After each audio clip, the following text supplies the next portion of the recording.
I'm obsessed with the Mahabharata, which is unarguably the greatest story ever told. Also, last year I visited Kashi and I got strangely obsessed with the city too. Also, I like stories that imagine a future, a world full of world building, if I can say. Which is why I was very excited to watch Kalki 2898 AD, a culmination of three of my biggest obsessions. But, like Gautam Buddha said, desires are the cause for all suffering in the world. So, how does Kalki shape up?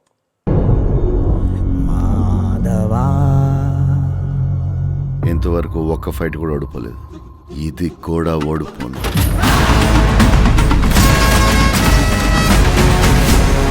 Hello and welcome to Film Companion South. You're watching NotATollyReview. My name is Hriday.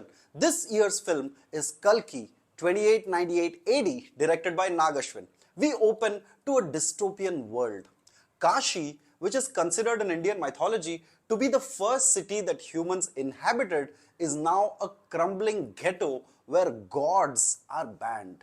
Women have become infertile and a supreme leader, a supreme power that goes by the name of Yaskin has taken control of the world. Nag Ashwin, who showed glimpses of his world-building skills in the moving Mahanati and the suspiciously named X-Life, goes all out in Kalki.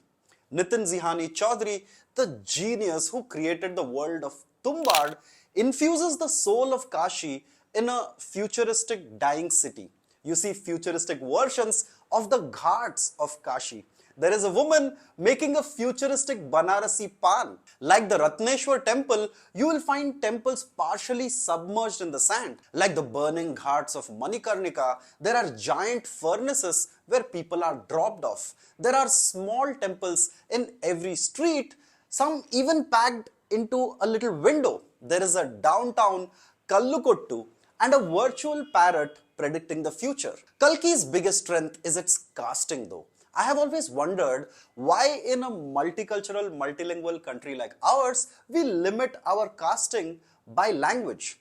Nag Ashwin solves that by bringing together some of the biggest, some of the best actors across industries. I mean, just think about it. Imagine a film with stalwarts such as Amitabh Bachchan, Kamal Hassan, Deepika Padukone, Pashupati, Sashwata Chatterjee, Shobana, and I still haven't mentioned half of the actors in this gigantic casting. It is absolutely genius casting and Nag Ashwin makes the best use of his star cast. At an idea level though, some of these ideas, you must have seen them in earlier movies. You get snippets of the stormtroopers from Star Wars, you get Dr. Manhattan, you get Mad Max, and also Children of Men.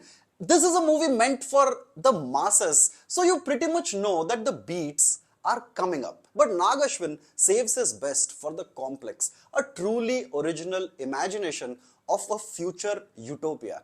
He hypes it up and then builds it so well that I was genuinely looking forward to the bits inside the complex. Perhaps the best part of Kalki is that the visual effects completely merge into the world. You never find the visual effects sticking out. It's like Nag Ashwin is comfortable with the idea that the graphics need to be good, but the story is paramount. Kalki is probably best enjoyed if you follow the Mahabharata, so I would advise you to brush up for best results. But in case you don't feel the need to, things are explained quite well in the movie. In the bits that are original, Nag Ashwin's imagination shines. I loved Kamal Hassan's character. He comes out of the water and he seems to be an amphibian. He seems semi-human and is also seen meditating. Do you get what I mean? He seems like an incomplete version of all the Dashavataras. And having seen over the years Kamal Hassan metamorphosing into various characters, this one is a winner. Kalki is not an exhilarating thriller like Mad Max Fury Road. As a film, it understands its audience's needs and throws in laughs and inside jokes on actors and filmmakers. Just when you feel a dip, the cameos keep you going.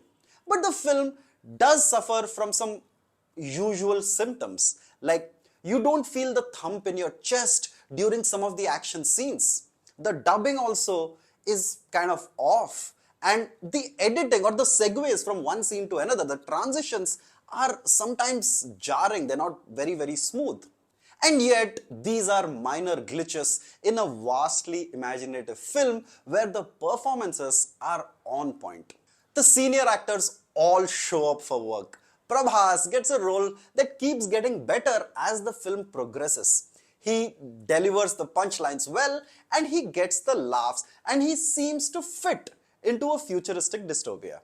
Deepika Padukone's confused looks fit perfectly with the character who is put under the spotlight in the movie. Kamal Hassan is eerie, but the man who stands out is the same guy who has been standing out for half a century.